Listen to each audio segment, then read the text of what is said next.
सुशील मोदी जी को इस बात का डर है कि भारतीय जनता पार्टी में भगदड़ की स्थिति है। अपने पार्टी के बारे में कहने से पहले वो चाहते हैं कि दूसरे की पार्टी की बात करके अपनी पार्टी के मामले को दबाया जाए। सुशील मोदी जी को पता है कि हम चुनाव हार रहे हैं, तो चुनाव हारने से पहले वो बहानेबाजी कर रहे हैं कि भारतीय जनता पार्टी जो फर्जी आंकड़ों के सहारे ये दावा करती रही है कि हम सबसे बड़ी पार्टी हैं, हमारे सबसे ज़्यादा कैडर हैं, उसका हवा निकल गया। वैसे नेता इनके साथ आ गए जो अपमानित होते हुए भी कहीं ना कहीं स्वार्थ और अपने लोभ में उनके साथ फंसने का काम किए। चुनाव परिणाम आएगा तो भारतीय जनता पार्टी की भी पोल खुल जाएगी और जो अपमानित हुए हैं उनकी भी पोल खुल जाएगी। वोट के बदले कहीं ना कहीं कोर्ट का सहारा लिए ही स्पष्ट प्रमाण है कि भारतीय जनता पार्टी गोपालगंज में तो पहले ही हार मार चुकी थी और मोकामा में तो वो बड़े मार्जिन से हार रही है। बिहार विधानसभा की 2 सीटों पे उपचुनाव हो रहे थे, कल मतदान हुए हैं, 6 तारीख को परिणाम आना है, लेकिन परिणाम के पहले भगदड़ की खबर मच रही है।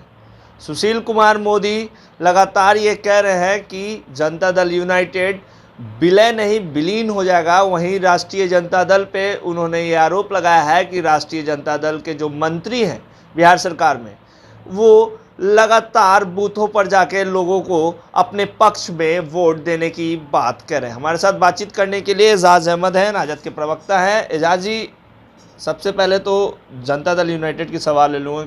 जनता दल यूनाइटेड का विलय होने जाने वाला है, ऐसा सुशील कुमार मोदी कह रहे हैं। विलीन, अगर विलय नहीं होगा तो विलीन हो जाएंगे। देखिए, सुशील मोदी जी को इस बात का डर है कि भारतीय जनता पार्टी में भगदड़ की स्थिति है और भारतीय जनता पार्टी में जिस तरह के राजनीतिक प्रपंच चल रहे हैं और एक दूसरे को मात देने की जो होड़ लगी हुई है उसमें नेताओं में, वो स्पष्ट रूप से अपने पार्टी के बारे में कहने से पहले वो चाहते हैं कि दूसरे की पार्टी की बात करके अपनी पार्टी के मामले को दबाया जाए। लेकिन वो चाहे जितना भी प्रयास कर लें, 6 तारीख के बाद उनके यहाँ स्थिति जूतम पैजार की जो है वो स्पष्ट रूप से सामने आ जाएगी। सुरेंद्र यादव हैं, आप ही के पार्टी के नेता हैं, बिहार सरकार में मंत्री भी हैं।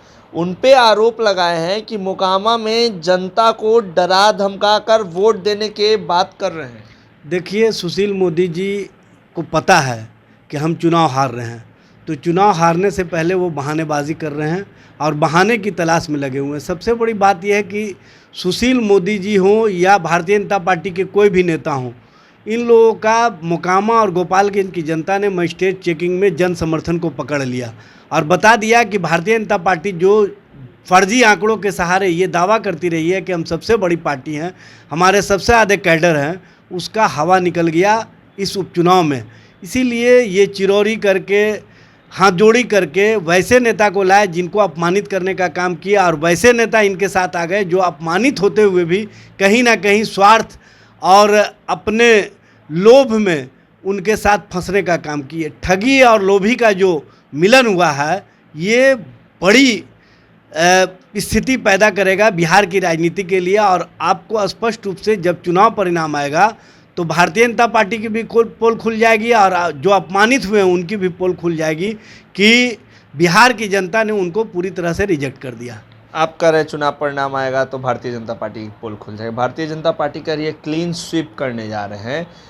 गोपालगंज में तो कोई लड़ाई ही नहीं थी और मोकामा में भी हम अच्छी तरीके से वहाँ जीतने जा रहे हैं। देखिए, गोपालगंज में लड़ाई क्या थी, ये भारतीय जनता पार्टी के नेताओं के बयान से और उनके द्वारा जो अमर्यादित भाषा का इस्तेमाल गोपालगंज में किया गया और जिस तरह से वोट के बदले कहीं ना कहीं कोर्ट का सहारा लिए ही स्पष्ट प्रमाण है कि भारतीय जनता पार्टी गोपालगंज में तो पहले ही हार मार चुकी थी और मोकामा में तो वो बड़े मार्जिन से हार रही है। भारतीय जनता पार्टी दोनों सीट में अगर जमानत बचा ले तो ये बड़ी बात होगी। ये जनता के चित्त से उतर चुके हैं, इसलिए चारों खाने चित्त हो जाएंगे। चारों खाने चित हो जाएंगे, जनता के चित से उतर चुके हैं, ऐसा राजद के प्रवक्ता एजाज अहमद कह रहे हैं। 6 तारीख को जब परिणाम आएंगे तो समझ में आ जाएगा कि किस पार्टी में कितनी भगदड़ है। अब देखने वाली बात है कि जब 6 तारीख को परिणाम आएंगे तो क्या भगदड़ की जो खबर है उस पर कितनी ज़्यादा सच्चाई। फिलहाल इस खबर में इतना ही। बने रहेगा लाइव बिहार के साथ। लाइव बिहार यूट्यूब पर सब्सक्राइब और फेसबुक पर लाइक ज़रूर करें।